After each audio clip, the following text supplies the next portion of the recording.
So, very good morning, class. Now I am going to discuss the another rule, beneficial construction. Earlier we discussed the harmonious construction, in which we have discussed how if the two section or two articles of any particular statutes are repugnant to each other. It means if within the same statute, within the same act, if one article says something and other article gives some contradictory view, then it's the role of the judiciary to keep a harmony between conflicting articles and legislate the law as per the will and intention of the legislator. Now we are going to discuss the one of the most important rule, that is called the rule of beneficial construction. It means beneficial construction involves giving the widest meaning possible to the statute. Widest meaning, maximum level. Whatever the any section or any articles or any provision of any constitution, they have to give the maximum widest meaning. Where there are two or more positive ways of interpreting a section or a word, the meaning which gives relief and protects the benefits which are purported to be given by the legislation should be chosen. It means when there are two or more possible ways of interpreting a section or a word, the meaning which gives relief and protects the benefit which are proposed to be given by the legislation should be chosen. It means when any particular section, any particular article, any particular provision of any statute, if they have the two kind of interpretation, then we have to, judiciary have to accept that interpretation which gives relief or benefit to the someone, because this beneficial construction applied to the social welfare legislation. All the welfare legislation which are particularly made by the legislator authority for the benefit of some group of people, then there is a role of the judiciary to interpret the law in the same manner that to whom this law, that particular law has been framed, to whom they will get the benefit. Although the beneficial legislation does not receive liberal interpretation, the courts try to remain within the scheme and not extend the benefit to those not covered by the scheme. It is also true that once the provision investigates the conferment of the benefit limited in one point of time and subject to the fulfillment of certain conditions, the non-compliance will have the effect of nullifying the benefit. There should be a due stress and emphasis to directive principles of state policy and any international convention on the subject. It means when the judiciary have to interpret any social welfare legislation, they must follow the directive principles of the state and as well as the international convention. Beneficial construction is called a tendency rather than a rule. It's not a rule, it's an habit. It has to be habit. It is in for us also. If there is something which is for the benefit of someone, we have to try to give that benefit to that particular person at maximum level. It is said by the Maxwell that the beneficial construction is a tendency, not a rule. The reason is that this principle is based on the human tendency to be fair, accommodating and just. Instead of restricting the people from getting the benefit of the statute, courts tends to include as many classes as it can be while remaining faithful to the wordings of the statute. As I told, this is not a rule, this is a tendency that if something we make in a habit that we have to give something to someone on this, if the person has do something and if there anything which is lack, but still if we have committed, then we have to be provide that thing. When a statute is meant for the benefit of a specific class and if a word in the statute is capable of two meanings, one which would preserve the benefit and one which would not, then the remain meaning that would preserve the benefits must be adopted and shall be followed by the court of law. This is the basic rule of beneficial construction. As I told, that if any statute or any section, any article, any provisions have two kind of classification, one preserve the benefit but other not, then the judiciary have to adapt the interpretation which provides, which preserve the benefits, followed by the court of law. Okay, now limitation, but there is certain limitations on the beneficial construction. We cannot apply all the law the beneficial construction. It means that we cannot apply the beneficial construction in the penal statutes. We cannot apply the interpretation of this rule in the case of any strict strict provisions where there is something of it is only apply where where the law has been made for the certain group of people and for the benefit of, like maternity benefit act, like workmen compensation act, minimum wages act. These kind of law are made for the benefit of a certain group of people, and so it's in the judiciary has to role in this category, that they have to provide that help for this, for that purpose that particular law has been framed. So there is a limitation on the application of beneficial construction, and there are certain restrictions which the court has to take care of, which at the time of application have to be adhered to. Where the courts find that by the application of the rule of beneficial construction, it would be re-legislating a provision of a statute either by substituting, adding, or altering any provision of the act. Uh, Judiciary cannot add or alter any provisions. So we cannot add anything if the language of the statutes are clear that it is for the benefit of the certain people, then judiciary can apply this rule.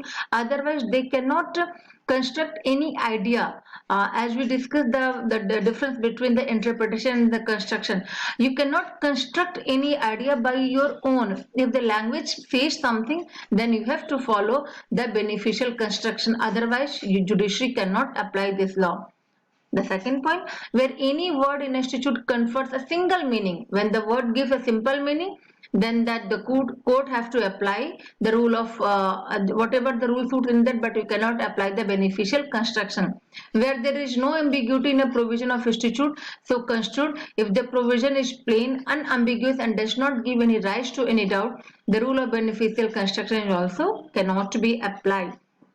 It means where there is a confusion in a statute, where there is a double two or more than two interpretation is possible, then the judiciary has a power to apply this particular rule or construction, beneficial construction. We can understand this rule, how the judiciary can apply this rule in with some examples. These are the illustrations of beneficial legislation and interpretation. In the landmark case of B. Saha, one of the most leading case, and it is a very interesting case. You will get a complete facts of this case in the Bhattacharya and as well as Sarthi book. But I am just briefing it in the landmark case of B. Saha versus Presiding Officer Labour Court. This is the citation in which section 5 of the Maternity Benefit Act was interpreted, and this section of this act as under the provisions of this article 42 of constitution, that is a directive policy of the state, in which the directive policy of state says for the benefit of the woman there should be something and which the state has to provide. So what this section said that the three, at that time when that matter came, the 3-month leave will be granted to the every woman who got pregnant, and for the maternity leave they have got, and this particular the lady also got that leave. But when she retains her office, she got the salary for the only for the 60 days. It means 5 days in a week. 5 days in a week, and she claimed that no, she has right to get the this not 60 days for the 72 days. Now the matter comes before the court, and the interpretation, the judiciary applied the liberal and this beneficial construction, and told that the particular act has been framed for the benefit of the pregnant woman, and if that particular, because in that provision it is clearly mentioned that 3 month, it means in the 3-month period we cannot you have two kind of interpretation. Either you can go by the 72 days or either you can go by the 60 days. So there is two kind of interpretation possible, but in case in this particular case in this situation it is in the benefit of the woman, that if the interpretation we accept, judiciary accept the 72 days, then she will get the more benefit benefit, and that's why the judiciary has adopted that kind of interpretation. Again, the case in which the Sant Rama versus Rashni Dral, the Supreme Court said that the welfare legislation must be interpreted at a third world perspective, forwarding the weaker and poor classes. Whatever the, as I told, that this particular rule is applied in the welfare legislation, then when this interpretation of the judiciary has to interpret the law as per the will and intention of the legislator, at the same time for them the law has been framed, they have get that benefit from, definitely. Now again case Manohar Lal versus State of Punjab case, in which the section 7 of the Punjab Trade Employees Act 1949 and Article 19(1) interpreted. This is also a very interesting case. In this case, what happened? In this case, a person in a Punjab, there is an association. They all are doing. They have the markets, shops in their particular area, and they want to open that market full day every day in a week. Then the union, the persons who are employees, they challenged that things, and told that section 7 of the Punjab Trade Employees Act, what the law they frame, that is violated as the 91G, a fundamental right of human being. And the judiciary has interpreted in a very liberal and in a very harmonious manner, and says yes, 1 day relief, 1 day off of every employees have a right to get, and if the person is not getting that right, that 1 day off, then that is a violation of their Article 19(1)(g), and this is the how the judiciary has applied the beneficial construction. In the same matter, Noor Sabha Khatun is also, if a lady in this particular matter, lady have apply maintenance under CRPC and as well as Muslim Women Protection Act.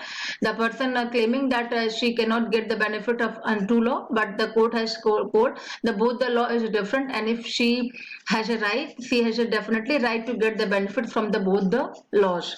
Again, Sheila Barse versus India case. In this case, what was happened? In this case, the Sheila Barse applied judiciary, and for the all the children who are below 16 years old, so they have or they are convicted in many crimes. She challenged their she does not didn't challenge their conviction. She told that she is asking for the relief, and that to send these children to the some particular place so that they can